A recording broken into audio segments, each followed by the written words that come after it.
what creates anxiety and a lack of peace is conflict of ideas. And nobody can live with the idea, well, there's the scientific truth and there's this biblical truth, and they're both true, but I don't know how to meld them. And so the only way I can live with that is to either put them in separate boxes and be a Christian on a Sunday and the rest of the time I do science. Well, that's no way, you know? Unapologetic from Premier Unbelievable. Andy, many people would suggest that Christianity and evolution are not compatible. What would your response be to that? The God who is the ground of all being, who is the God of love, who is the God who we find through prayer and scripture and our own experience and through tradition. But as I say, that wasn't my tradition when I found faith, is the same God who upholds and sustains all of existence, which operates through what we perceive as the scientific principles. So if I go back to the concept of the image of God, so go back to Genesis and this idea of the Imago Dei, that you're created in the image of God. What does that mean? Does it mean that God looks like me, or I look like God? But there are billions of people on this planet and we all look different. So which one does God? No, don't go there. That's not what it means. What is the image of God? And the image of God that I think most resonates with this sense for me is bringing order out of chaos. From you see it actually in the beautiful words of Genesis chapter 1. God moves over the waters, the waters being kind of chaotic. So there's an image of chaos, and out of that chaos comes order. And what is the most ordered thing we can think of? Well, it's not artificial intelligence. It is real intelligence. It's life, the way that cells operate, the physiology. It's incomprehensibly beautiful and wonderful. With a more nuanced understanding of God and a more accurate understanding of biology, and we are getting that now. The resonance between the two is, I spend a lot of time when Genesis talks about in creation that each day he says, and it was good. He saw that it was good, and I think, how would I define good from this? If that gives me a sense of what good looks like, what is it that is there that is good? And I can focus on this sense of bringing order out of chaos, and the fact that it all works so amazingly together, and the complexity of ecology and with feedbacks and Gaia and all the rest of it, just absolutely amazing. But for a long time, I like to think, well, what I understand as good and therefore evil is that what is good is life affirming, and evil is what denies the affirmation of life. And I've found that finding that resonance between the science, which is, has been described as thinking God's thoughts after him, but finding that resonance between our biblical understanding, a nuanced understanding, a nuanced theology, a modern theology, and a modern biology is itself life affirming, because what creates, like when I was a child, what creates anxiety and a lack of peace is conflicts of ideas. And nobody can live with the idea, well, there's the scientific truth and there's this biblical truth, and they're both true, but I don't know how to meld them. And so the only way I can live with that is to either put them in separate boxes and be a Christian on a Sunday, and the rest of the time I do science. Well, that's no way, or to just totally reject one or the other. Reject religion, be a scientist. Reject science and think you're being a Christian. But you're not being a better Christian by denying the creation that is God's gift to everything. And so find that way. Jesus appeared after the resurrection. He appeared to the disciples in the upper room, and his first words to them were, "Peace be with you." His very first words. I mean, they were terrified. They thought, "Whoa, we saw you die," And here he is, and he says, "Peace, peace." And so that's the thing. We need to find the peace and understanding that this is not a clarion call for every Christian to be a molecular biologist, or for every molecular biologist to be a Christian, but to understand that actually these are beautifully resonating aspects of reality. And you'll find peace for yourself if you can understand that. I suppose some of what we were talking earlier about the limitations of the neo-Darwinian framework of natural selection, that might be partly why some Christians think that perhaps evolution isn't compatible with the account in Genesis, for example, because of that kind of, what Dawkins says about nature being red in tooth and claw and survival of the fittest. And, in some ways that's totally antithetical to God and wanting to look after everyone else and put God first and not ourselves first. Would you say that actually when we get a better view of the correct view of evolution, that actually it is easier to reconcile that with the Christian perspective?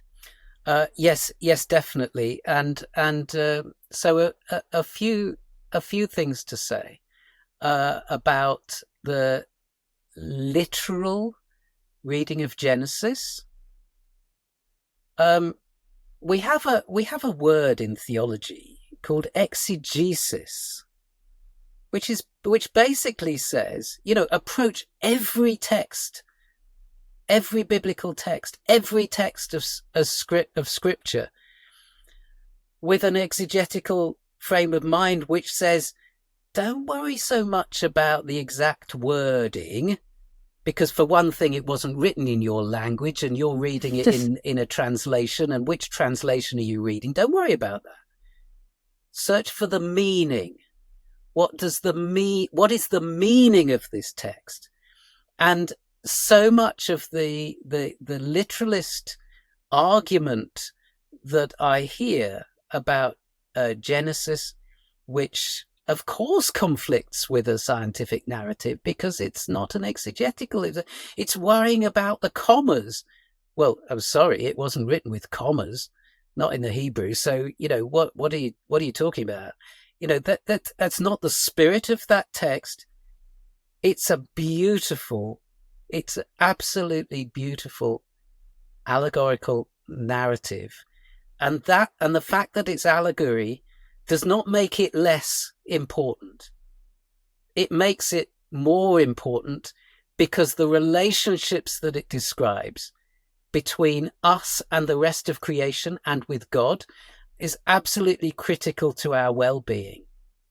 And what does it say?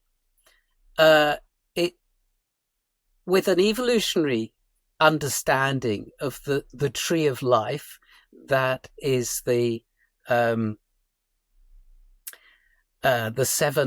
branched, lampstand of Exodus, which is a symbolic presentation, depiction. The menorah is the word I'm just thinking about. The menorah. The menorah is the symbolic representation of this symbolic text, and the two come from the same sort of time. So you've got these 7 days, and you've got this image of creation of the menorah.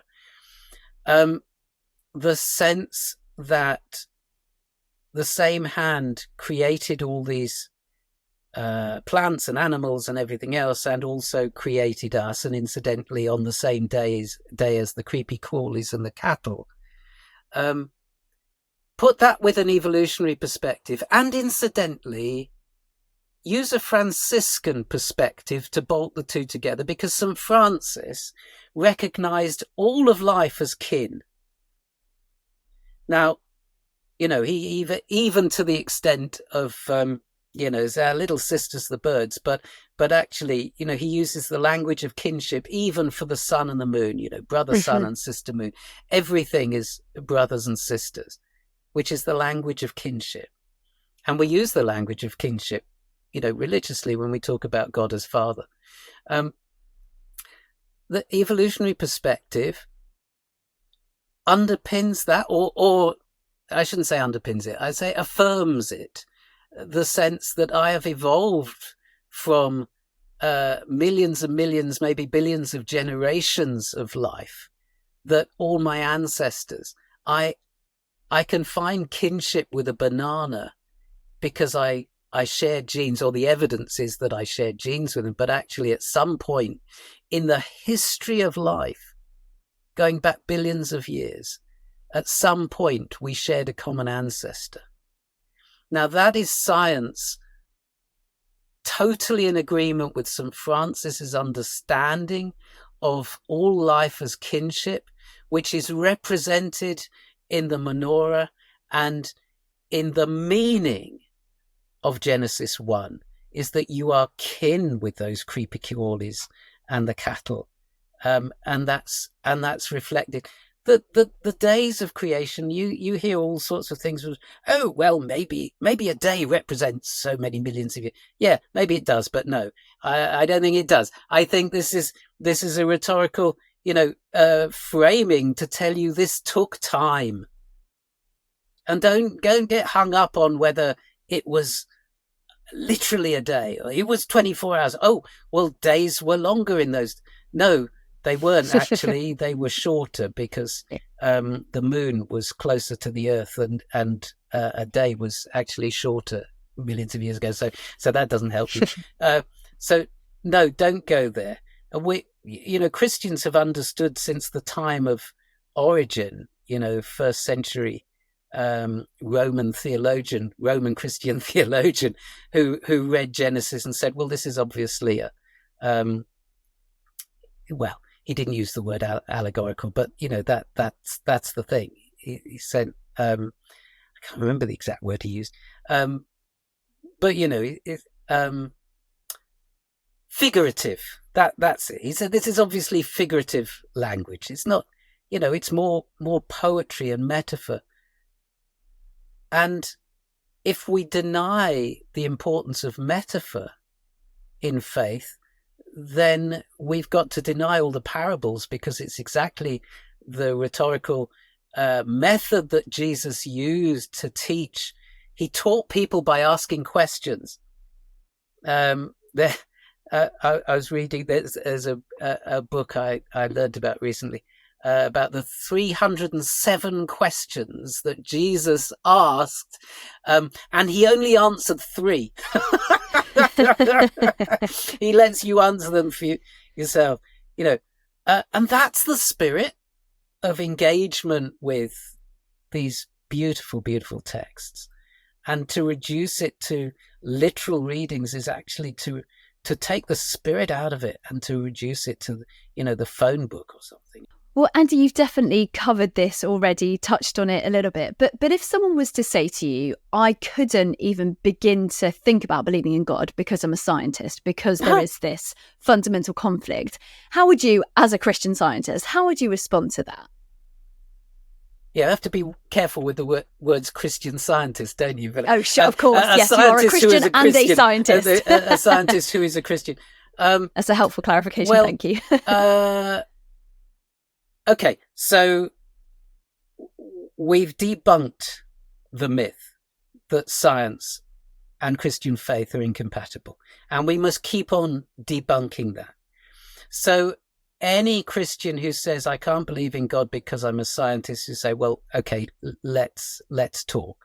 You have your own reasons for not believing in God, and they may be the same as mine. Most atheists who and they're always very, very quick to tell me, especially where the collar, they say, well, I don't actually believe anything myself, but I had this experience, or whatever. So, okay, fine. Whereas I don't generally find Christians running around the place saying, hey, I'm a Christian, but the atheists are always very quick to tell you whether you're wearing the collar or not. And yeah, anyway, another point. But people have their own reasons, and it has to do with fear.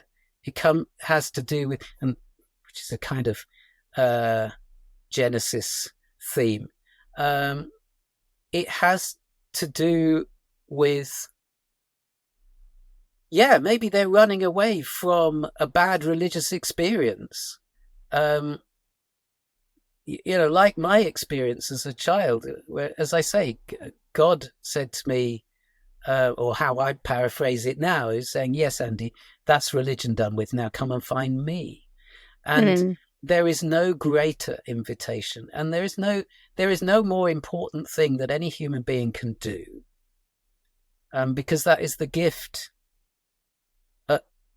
to us. The gift of being human is the ability to actually connect psychologically to the intelligence, the wisdom, the love that is the ground of this creation. We can live in this universe and just ask questions about it. But at the end of the day, the issue of whether you seek God or not is not a scientific issue. And it's not a professional issue. And it has nothing to do with your academic credibility or your scientific credibility, unless there is a culture within your science of saying, whoa, that's a problem. And of course, has been that culture in biology. But cultures change, and cultures can change very more easily and more quickly, than a Darwinian evolution, snail's pace of things. Cultures can shift in a heartbeat. The fact that 20 years ago, I went to an Arosha gathering. It was a celebration, I think, of 20 years of Arosha UK, which is a Christian conservation organisation. And the children who were the kids of Arosha, the children of the people who worked for Arosha, got up on the stage and they sang this song, which went, "Ah, God's wicked."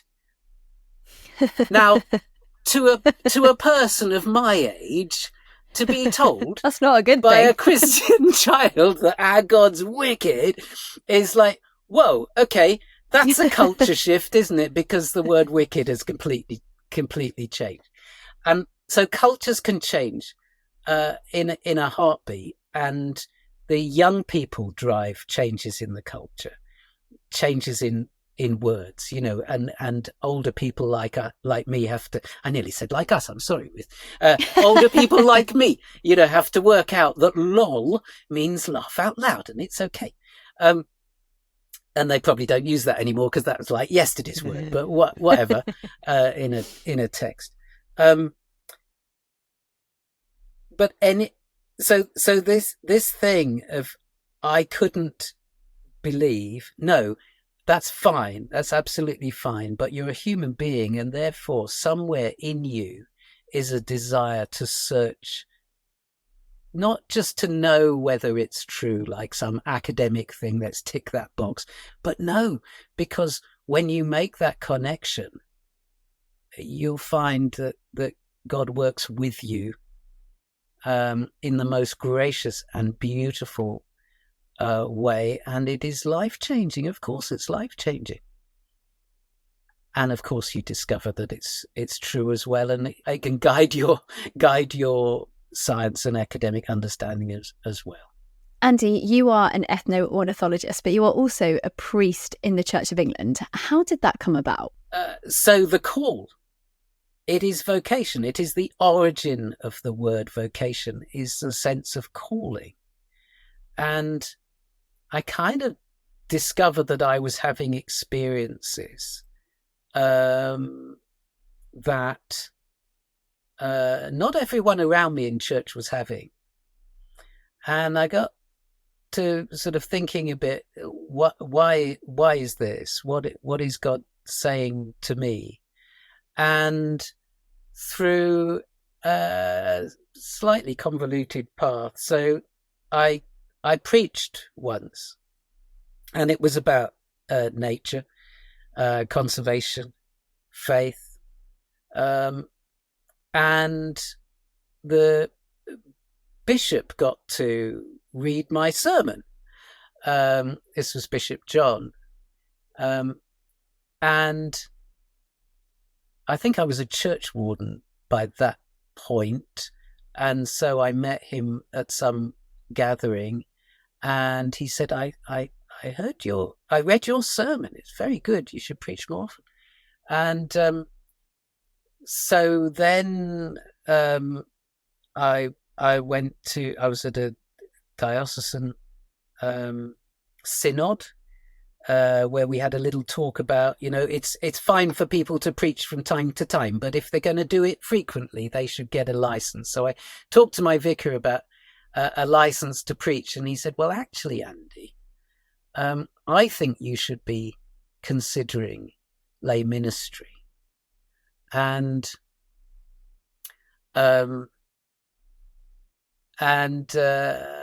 eventually I got sort of sent off to a couple of people to talk about the vocations advisor, actually, in the deanery, who said to me, Andy, why lay ministry, not ordained?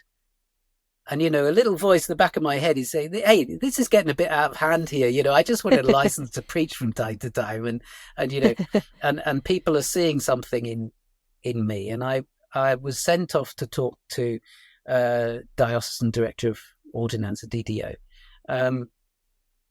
who expressed it quite interestingly as the difference between lay ministry and ordained ministry, as a sense of the difference between what you do and what you are.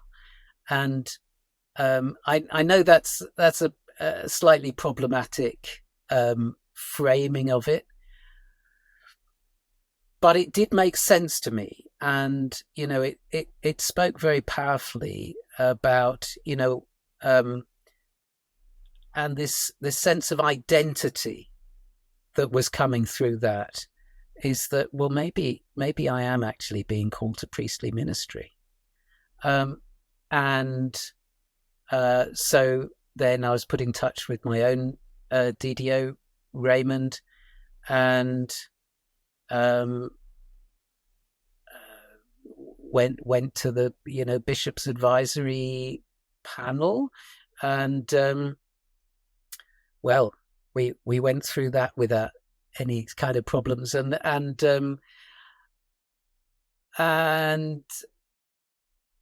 it is a sense that I got I've had throughout my life, actually, that actually if you're doing the thing that you're called to do, the doors fly open. And if you're not doing, then they don't. And the doors were flying open And there is a resonance actually between ethno-ornithology because and priestly ministry, because the connection that people find with nature, and especially through birds, but not only through birds, the connection that people find through nature, of course, is a connection people find with God. It's a very well-trodden route to finding God through nature. But having used that language, I don't actually believe that people find God. I believe that people allow God to find them. Because we put up all these barriers to, I couldn't believe. Why couldn't you believe? Well, because my own street cred as a this, that, and the other, what others will think of me might be harmed if. And there has to come a point where you say, to hell with that.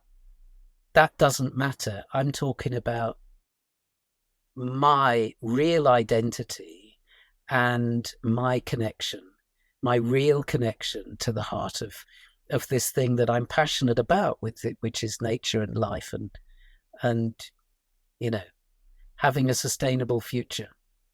Andy, you've definitely touched on this throughout the show. And just as we end, I'd love to know, you must have, throughout your career, but also personal connections, been surrounded by atheists, agnostics, people who perhaps don't know what to believe, people of other faiths. Why do you, Professor Andrew Gosler, believe in God?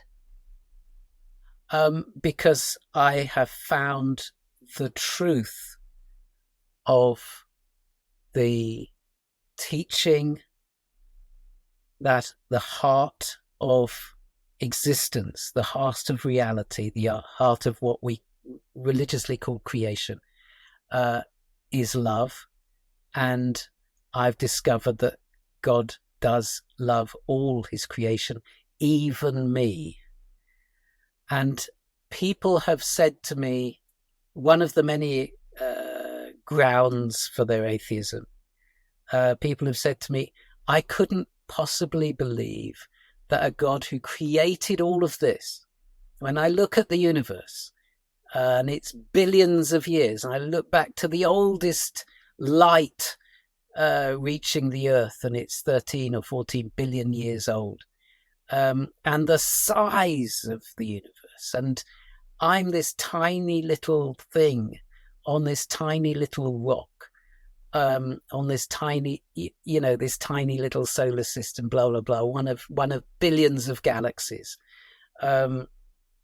billions of stars in billions of galaxies. I cannot believe that the God who created and sustains all of this should care about me. That just seems untenable, which is a kind of humility. And humility is good. Humility is the most precious thing for a disciple. But I would spin that and say, what is so special about you that God shouldn't? I can't believe that the God who sustains the whole of creation should care about me. My answer is, what is so special about you that he shouldn't? Because I found that to be true. Andy, thank you so much. It's been an absolute pleasure talking to you today. And I will make sure that there are links in with today's show so that people can find out more about you, about the work that you're doing, about your ministry. But thank you so much for joining us today. My pleasure. An absolute pleasure. Unapologetic from Premier Unbelievable. For more shows, resources and our newsletter, visit premierunbelievable.com.